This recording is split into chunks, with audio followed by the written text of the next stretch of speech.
Hello dear learners, welcome to day 14 of our most repeated PYQ series. So day 14 में हम करेंगे अपना chapter number 14 that is probability और ये हमारे सीरीज का लास्ट टॉपिक है, लास्ट चैप्टर है. सो आई होप आपने सभी प्रीवियस चैप्टर्स को देखा होगा. प्रीवियस चैप्टर्स में जितने भी प्रीवियस ईयर क्वेश्चंस थे वो सभी आपने देखे होंगे. किस तरह से क्वेश्चंस आपके पूछे जाते हैं, क्या क्या इसमें बेसिक कॉन्सेप्ट्स हैं और क्या अप्रोच आपकी यूज़ होगी. और अगर आपने कोई चैप्टर नहीं देखा या कोई चैप्टर आपसे मिस हो गया तो प्लेलिस्ट का लिंक आपको डिस्क्रिप्शन बॉक्स पे और आई बटन पे मिल जाएगा. सो जल्दी से जाके अपने प्रीवियस चैप्टर्स को भी कवर करिए. और आज हम करेंगे अपना chapter number 14 that is probability. So probability chapter हमारा one of the most scoring chapter है. बहुत ईजी क्वेश्चंस आते हैं इसमें, कुछ भी इसमें मुश्किल नहीं है. बस आपको थोड़े से कॉन्सेप्ट क्लियर रहने चाहिए. फॉर एग्जाम्पल प्लेइंग कार्ड्स में क्या क्या हमारे पास वैल्यूज होती हैं, कितने एस हैं, कितने जैक होते हैं, कितने क्वीन हैं, कितने रेड होते हैं, कितने ब्लैक होते हैं, वो सब आपको पता होना चाहिए. सिमिलरली अगर हम डाइस की बात करें तो एक साथ अगर हम 2 डाइस को रोल कर रहे हैं तब हमारे पास क्या क्या सैम्पल स्पेस बनता है, कितने टाइप्स के आउटकम्स रहते हैं, एटलीस्ट एटमोस्ट की क्या समझ होती है, एटलीस्ट क्या मतलब बताता है, एटमोस्ट क्या मतलब बताता है. उसी तरह से अगर हम कॉइन की बात करें तो अगर हम 2 कॉइन्स को एक साथ टॉस कर रहे हैं तब हमारे पास क्या क्या वैल्यूज आ सकती है, यही सब इसमें है. और उसके अलावा प्रोबेबिलिटी का फॉर्मूला क्या है, टोटल वैल्यू हमारे पास प्रोबेबिलिटी की क्या रहती है, ये सभी हमारे पास कुछ इंपॉर्टेंट टॉपिक्स रहते हैं. तो अगर आपको इनमें से किसी भी टॉपिक में कोई भी कंफ्यूजन है तो मैंने अपनी क्विक रिवीजन सीरीज में इस चैप्टर के लिए बहुत जल्दी से पूरा चैप्टर रिवाइज करवाया है. और वो भी बहुत अच्छे से डिटेल में एक एक चीज़ समझाते हुए कि क्या क्या हमारे पास पॉसिबिलिटी बन सकती है, मतलब क्या क्या टाइप के क्वेश्चन हमारे आ सकते हैं, हमारे पास क्या क्या केसेस रहते हैं, प्लेइंग कार्ड्स क्या केसेस हैं, क्या क्या क्वेश्चंस आते हैं, एटलीस्ट एटमोस्ट जितने भी टॉपिक्स हैं वो सभी मैंने बहुत अच्छे से बताया. तो अगर आपको कोई भी डाउट है, कुछ भी प्रॉब्लम है तो आई बटन पे वीडियो का लिंक है, वहां पे जाकर जल्दी से पूरे चैप्टर को रिवाइज कर लीजिए ताकि जब हम आज क्वेश्चंस करें तो कहीं भी आपको कोई मुश्किल ना आए. सो देखते हैं हम अपने फर्स्ट क्वेश्चन को. So question number 1 is a bag contains 3 red balls, 5 white balls, and 7 black balls. The probability that a ball drawn from the bag at random will be neither red nor black is. हमें बोला कि हमारे पास एक bag है जिसमें कि red balls कितनी हैं 3, वाइट बॉल्स कितनी हैं 5 और 7 क्या है ब्लैक बॉल्स हैं. अब क्वेश्चन में हमें बोला कि बताओ प्रोबेबिलिटी क्या है कि जब हमने बॉल एक बैग से निकाली है रैंडमली तो वो जो बॉल होगी वो ना ही रेड होगी ना ही ब्लैक होगी. इसका मतलब वो बॉल जो होगी क्या होगी, ना ही ब्लैक होगी ना ही रेड होगी, तो क्या होगी, वाइट होगी. मतलब वो आपको इनडायरेक्टली पूछ रहे हैं कि बताओ वाइट बॉल आने की प्रोबेबिलिटी क्या होगी. तो सिंपल सी बात है कि अगर हमें पता है कि हमारे पास रेड बॉल कितनी है 3, वाइट बॉल कितनी है 5 और 7 क्या है ब्लैक बॉल्स हैं, तो इसका मतलब total number of balls in bag. सबसे पहले तो हमें ये पता होना चाहिए क्योंकि ये क्या है हमारे पास टोटल आउटकम है, तो ये हमें पता होना चाहिए. तो वो क्या हो जाएगा 3 + 5 + 7 दैट इज 15. तो 15 बॉल्स हमारे पास टोटल बॉल्स हैं, मतलब टोटल आउटकम्स हमारे 15 हैं. इसमें से हमें किसकी बात करनी, हमारे लिए फेवरेबल आउटकम क्या है कि ना ही रेड आए ना ही ब्लैक आए, मतलब ना ही ये आए ना ही ये आए, क्या आए, वाइट बॉल आए. तो इसका मतलब probability of getting white ball जो कि इक्वल हो जाएगी किसकी, probability of getting neither red nor black किसकी इक्वल आ जाएगी, वो हमारे पास आ जाएगी 5 / 15 दैट इज 1/3. ये हमारे पास आ जाएगी प्रोबेबिलिटी किसकी, वाइट बॉल की. लेकिन वाइट बॉल डायरेक्टली नहीं पूछा, हमें क्या बोला, ना ही रेड आनी चाहिए ना ही ब्लैक आनी चाहिए, तो क्या रह जाएगा, वाइट रह जाएगा. तो उस तरह से हमने क्वेश्चन करना है. तो ये सिंपल सा क्वेश्चन था लेकिन इसकी वर्डिंग को थोड़ा सा ट्विस्ट किया था ताकि आपको थोड़ा सा समझने में टाइम लगे आपको कि क्वेश्चन थोड़ा डिफिकल्ट है. सो ये one of the most easy question था. नाउ देखेंगे क्वेश्चन नंबर 2. सो ये भी हमारे पास एक प्रीवियस ईयर क्वेश्चन है. A girl calculates that a probability of her winning the first prize in a lottery is 0.08.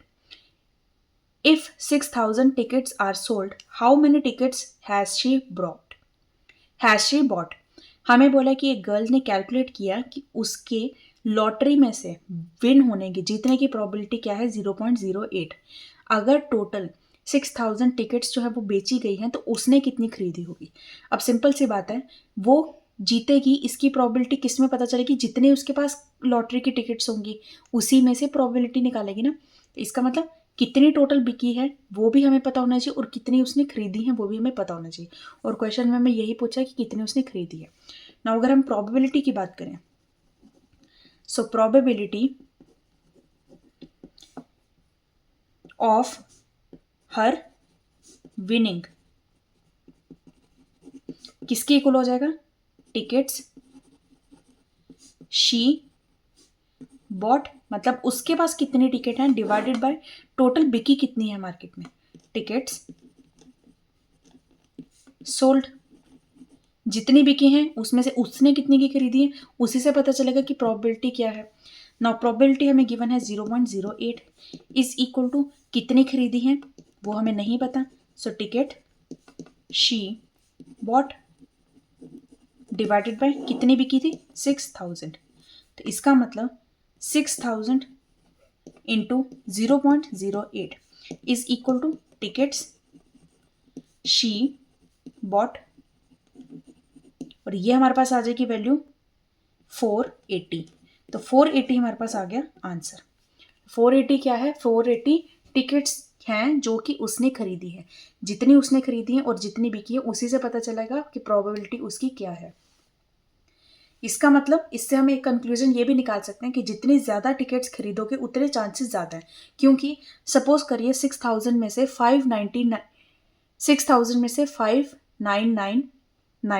5,999 tickets आपने खरीद दिए तो आपके बहुत ज़्यादा चांसेस होंगे कि आप जीत जाएंगे, क्योंकि सारी टिकट्स आपके पास है, सिर्फ एक टिकट आपके पास नहीं है। तो यही होता है कि जब आपके पास ज़्यादा अमाउंट है किसी चीज़ की तो प्रोबेबिलिटी ज़्यादा होती है। वही अगर आपके पास फेवरेबल आउटकम जो है उसकी वैल्यू कम है तो आपकी प्रोबेबिलिटी कम आती है। Now question number 3, question is 2 dice are thrown together, the probability of getting the difference of numbers on their upper face equal 3 is। हमें बोला कि हमने 2 डाइस को एक साथ फेंका है, बताइए कि क्या प्रोबेबिलिटी होगी कि दोनों नंबर्स का जो डिफरेंस है वो हमारे पास 3 के इक्वल आए। तो सबसे पहले अगर हम टोटल आउटकम्स की बात करें तो क्योंकि 2 डाइस को एक साथ फेंका है और एक डाइस के लिए वैल्यू होती है 6, 2 डाइस के लिए क्या होती है 6⁻², मतलब 36। तो 36 हमारे पास टोटल आउटकम्स आएंगे। अब हमारे पास फेवरेबल आउटकम्स क्या है, फेवरेबल आउटकम्स मतलब हमें जो पूछा गया है वो वाले केसेस कितने बन रहे हैं फेवरेबल आउटकम्स। तो वो हमारे पास क्या क्या केसेस आ जाएंगे, डिफरेंस हमें क्योंकि बोला है 3, तो 3 हमारे पास कैसे कैसे आ सकता है। अगर हम 1 और 4 की बात करें, मतलब 4 में से 1 माइनस करेंगे तब भी 3 आ जाएगा। अब अगर मैं यहाँ पे 2 लेती हूँ तो 2 और 5 लेंगे तब भी हमारे पास 3 आ जाएगा। देन अगर मैं यहाँ पे 3 लेती हूँ तो 3 से 6 करेंगे तब भी हमारे पास माइनस करके 6 आ जाएगा, माइनस करके 3 आ जाएगा। अब अगर यहाँ पे मैं 4 लेती हूँ तो मुझे यहाँ पे 1 चाहिए, फिर मैं अगर यहाँ पे 5 लेती हूँ तो मुझे यहाँ पे 2 चाहिए, और अगर मैं यहाँ पे 6 लेती हूँ, फर्स्ट वाले में 6 लेती हूँ तो यहाँ पे मुझे 3 चाहिए। तो ये हमारे पास आ गया टोटल फेवरेबल आउटकम। मतलब ऐसा भी हो सकता है कि फर्स्ट डाइस में आपके पास 1 नंबर आए और सेकंड में 4 आए, और ऐसा भी हो सकता है कि फर्स्ट में 4 आए और सेकंड में 1 आए, तो दोनों को कंसीडर करना है। तो इस तरह से हमारे पास कितने आउटकम्स बन रहे हैं 1 2 3 4 5 6 आउटकम्स बन रहे हैं। तो प्रोबेबिलिटी ऑफ ई मतलब हमारा जो फेवरेबल आउटकम है वो इवेंट की बात की जा रही है, तो वो कितना हो जाएगा 6 डिवाइडेड बाय 36, दैट इज 1/6। ये हमारे पास आ गई प्रोबेबिलिटी। तो इस तरह से जब भी आपको ऐसा कोई क्वेश्चन आएगा एटलीस्ट, एटमोस्ट, डिफरेंस, मल्टीपल या प्राइम नंबर, इस तरह से जब क्वेश्चन आएंगे तो सबसे पहले तो ये पूरे आउटकम्स को ज़रूर बनाना। मैं तो कहती हूँ एक बार सैम्पल स्पेस को भी बनाना, लेकिन अगर आपके पास टाइम नहीं है तो एटलीस्ट फेवरेबल आउटकम सारे बनाना, ताकि आप उसमें ईजिली देख पाएँ कि आपसे कोई मिस तो नहीं हो गया और आप अच्छे से उसको काउंट भी कर पाएँ। तो आई होप ये क्वेश्चन समझ आया। Now question number 4, if a fair coin is toss twice find the probability of getting at most 1 head. ये बहुत इंपॉर्टेंट है, एटमोस्ट एटलीस्ट के टॉपिक। हमें बोला है कि हमने एक कॉइन को 2 बार टॉस किया है, तो बताओ कि एटमोस्ट 1 हेड आए। एटमोस्ट मतलब ज़्यादा से ज़्यादा एक हेड आए, उसकी प्रोबेबिलिटी क्या है। मतलब कि ज़्यादा से ज़्यादा एक हेड आए और एक ना भी आए तो भी चलेगा, लेकिन एक से ज़्यादा नहीं आने चाहिए। अब समझो एक कॉइन को 2 बार टॉस करना है या 2 कॉइन्स को एक साथ टॉस करना है, वैल्यू हमारे पास सेम रहती है, आउटकम्स हमारे सेम आएंगे। क्या क्या आउटकम्स आएंगे हमारे पास, आउटकम्स हमारे रहेंगे head head, head tail, tail head and tail tail. ये हमारे पास आउटकम्स आ सकते हैं। अब हमें क्या बोला, एटमोस्ट वन हेड, ज़्यादा से ज़्यादा एक हेड आना चाहिए, एक से ज़्यादा नहीं आना चाहिए। इसका मतलब इन तीनों की बात की जा रही है। तो हमारे पास फेवरेबल आउटकम्स कितने हैं, 3, और टोटल आउटकम्स कितने हैं, 4। तो प्रोबेबिलिटी ऑफ इवेंट हमारी आ जाएगी 4/3। ठीक है, तो इस तरह से हमने क्वेश्चन को करना है। तो ये हमारे पास वैल्यू आ गई। तो एटमोस्ट क्या होता है, ज़्यादा से ज़्यादा, तो ये ध्यान रखना, ज़्यादा से ज़्यादा 1 आएगा, 1 से ज़्यादा नहीं आना चाहिए। उसी तरह से अगर लिखा होता है एटलीस्ट 1, मतलब कम से कम एक हेड तो आए, एक से ज़्यादा आए चलेगा, लेकिन कोई भी ना आए वो नहीं चलेगा। उस केस में इसको नहीं लेते, हम इन तीनों को लेते हैं। ठीक है, now question number 5, find the probability that a non leap year has 53 Wednesday. बहुत इंपॉर्टेंट क्वेश्चन है ये। हमें बोला है कि प्रोबेबिलिटी बताओ कि एक नॉन लीप ईयर में 53 वेडनेसडे आए। अब सबसे पहले कि नॉन लीप ईयर में डेज कितने होते हैं, days in non leap year कितने रहते हैं, 365 डेज होते हैं। अब 365 में से अगर हम देखें कि हमारे पास एक वीक में कितने डेज होते हैं, 7 डेज होते हैं, तो कितने वीक हमारे पास बनेंगे। इसको जब आप 7 से डिवाइड करोगे तो कितने वीक बनते हैं हमारे पास, 52 वीक्स आते हैं, और एक डे हमारा एक्स्ट्रा रहता है। इसको अगर हम वीक्स के केस में लिखें तो ये हमारे पास आता है 52 वीक्स प्लस 1 डे, किसकी इक्वल है, 360 डेज की बात की जा रही है। अगर मैं वीक की बात कर रही हूँ तो क्या बोल रही हूँ मैं, 365 डेज को हम कैसे लिखेंगे, 52 वीक्स प्लस 1 डे। अब इसको मैं करके भी दिखा देती हूँ। अगर हम 365 को 7 से डिवाइड करते हैं, 365 को 7 से डिवाइड करते हैं तो 7 5 ज़ा 35, 1 कैरी 15, 7 2 ज़ा 14, 1 कैरी। इसका मतलब 52 तो हमारे पास पूरा पूरा आ गया, रिमाइंडर 1 है, मतलब एक डे एक्स्ट्रा है। तो इसका मतलब अगर 52 वीक्स हैं तो हर एक 52 वीक्स में 52 वेडनेसडे तो होंगे। तो इसका मतलब इसकी प्रोबेबिलिटी तो श्योर है कि 52 वीक्स तो रहेंगे। बात किसकी की जा रही है अब, 1 डे की। इस 1 डे में वेडनेसडे की चांसेस क्या है वो हमने देखना है।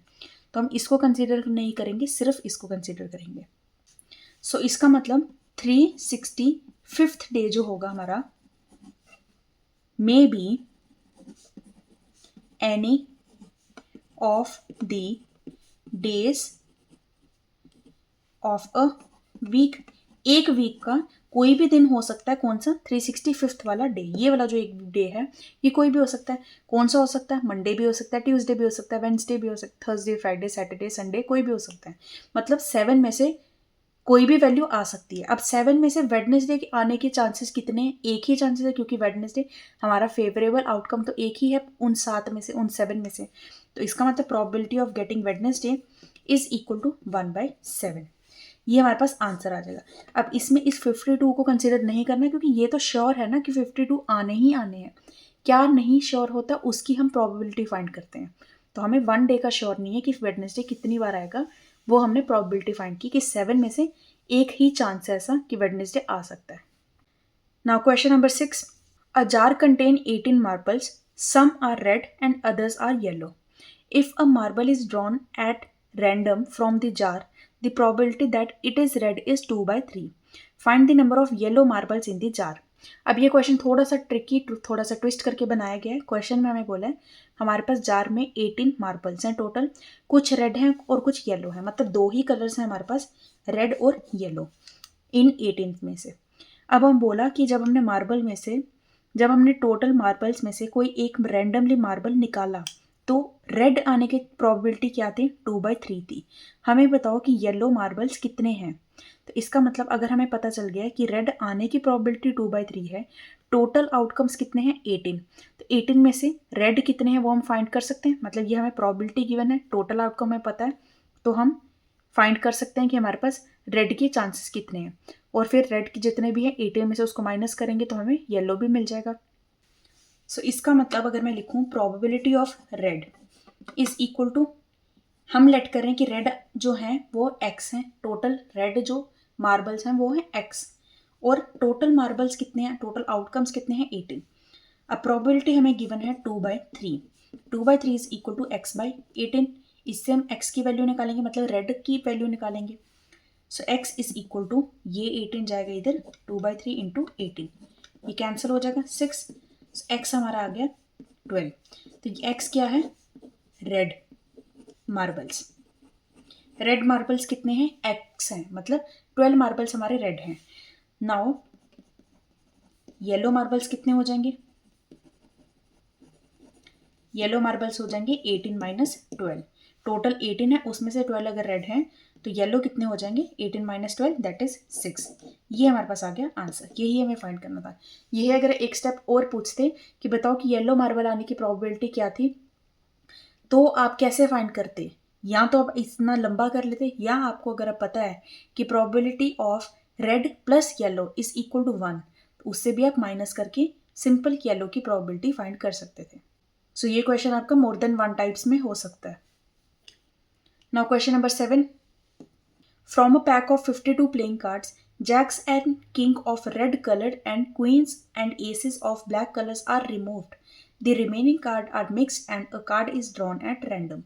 Find the probability that a drawn card is a black queen, a card of red color, a jack of black color and face card. ये हमें फाइंड करना है। क्या बोला कि 52 कार्ड्स का हमारे पास पैक होता है, हमें पता है।